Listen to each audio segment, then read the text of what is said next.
அரசியல்ல ஒருத்தர் அழிக்கிறதுக்கு இவ்வளவு பெரிய குற்றச்சாட்டுகளா சொல்ல முடியும்? மதுரை மாநாடு முடிஞ்சவன தலைவர் சொன்னார், மக்களை சந்திக்க வர அப்படின்னு. மக்களை சந்திக்க வர மதுரை மாநாடு முடிஞ்சு சொல்லும் போது எல்லா கட்சி தலைவர்கள் மாதிரி நம்மளும் ஒரு வண்டியை எடுத்துட்டு ஃபர்ஸ்ட் திருச்சி போகணும்.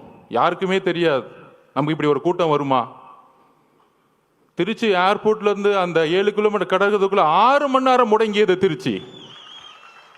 எந்த தலைவருக்கு இது நடந்திருக்கு? எம்ஜிஆர்னு சொல்றாங்க, அப்ப நாங்க பிறக்கல. ஒவ்வொரு சீனியர் லீடர்ஸும் சொல்றாங்க எம்ஜிஆர் இருக்கும்போது தான் இப்படி இருந்துச்சு, எம்ஜிஆர் இப்படிதான் இருக்கும்போது இருந்துச்சுன்னு. அடுத்து திருச்சி முடிஞ்சு அரியலூர் போனோம். அரியலூர் போறதுக்கே நைட் ஈவினிங் 4 மணி ஆயிடுச்சு.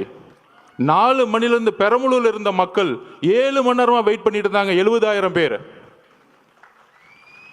அதுல முக்கியமா பெண்களும் குழந்தைகளும்.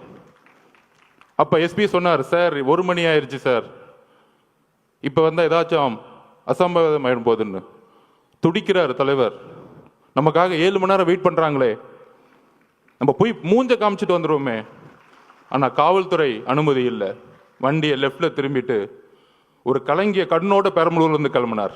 அவர் தான் எங்க தலைவர். நான் உண்மையை சொல்லணும், அரசியல் பேச்சு இல்லை, உணர்ச்சியான உண்மையை சொல்லணும். அதை முடிஞ்சு அடுத்தது திருவாரூர் போனோம். திருச்சியிலிருந்து கிளம்பி நாகப்பட்டினம் போனோம். நாகப்பட்டினத்தில் அப்பயே சொன்னார், நாங்க என்ன கேட்கிறோம், ஒரு நல்ல இடம், மக்கள் வரும்போது அவர்களுக்கு ஒரு பாதுகாப்பு. என்ன மிரட்டணும்னு நினைச்சீங்கன்னா அதுக்கு எப்படி பதில் கொடுக்குன்னு தெரியும், ஆனா மக்களோட பாதுகாப்புக்கு நீங்க தான் பொறுப்பு. நாகப்பட்டினத்தில் பேசினார். அந்த பேச்சு இன்னைக்கும் நீங்க எடுத்து பார்க்கலாம். அதை முடிஞ்சு திருவாரூர் வந்தாரு. 3 கிலோமீட்டருக்கு 3 மணி நேரம் ஆச்சு. உங்களுடைய தந்தை பிறந்த ஊர்.